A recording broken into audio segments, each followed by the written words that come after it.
Own any crypto like this or this?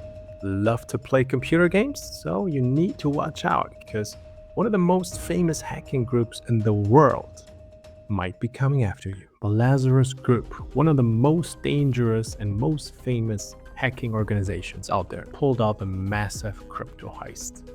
Through a fake game, social media, and a hidden zero-day vulnerability in Google Chrome, they stole millions in cryptocurrency from unsuspecting users. And how did they pull this off? And more importantly, how can you protect yourself?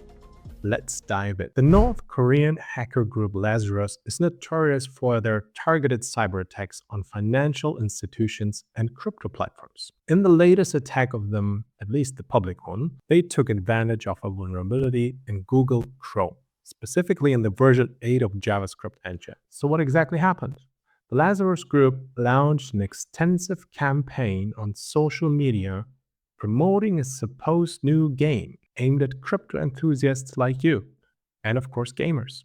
Sounds tempting, right? Unfortunately, the game was a cleverly disguised trap.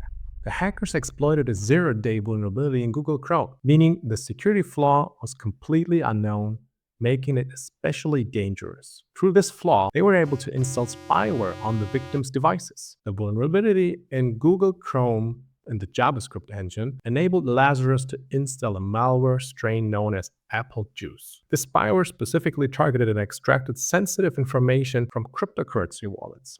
As soon as it was installed, the Lazarus Group gained access to all the wallet data. So let me try to make it a little bit more clear. You visit what seems a harmless website offering really cool crypto game or service. You download it, and then malware is silently installed in the background. The software immediately starts collecting critical information like private keys, wallet credentials, and even transaction data. With this information, the hackers gained full access to the victims' crypto wallets and could easily transfer the funds out. Thankfully, Kaspersky, if you don't know who that is, it's a company that offers antivirus security software. They discovered the attacks and reported the Google Chrome security zero-day flaw to Google. Google has since patched the vulnerability and released an update. But here's the issue. Anyone who doesn't regularly update their browser is still at risk. So here's my advice. Always keep your browser up to date, specifically if you use anything that is regularly needed to be updated. And watch out for any apps. Even if they are promoted online, that doesn't mean that they're legit. This attack highlights the importance of staying vigilant and informed. Groups like Lazarus are consistently evolving their methods to get your money. So protect yourself, stay informed, and remember, if an offer sounds too good to be true, it probably is. Hack the algorithm and see more content like this by hitting the like button, and follow me if you want to protect yourself against hackers and scammers. And if you want to help others, share the video with your friends and stay safe. Bye-bye.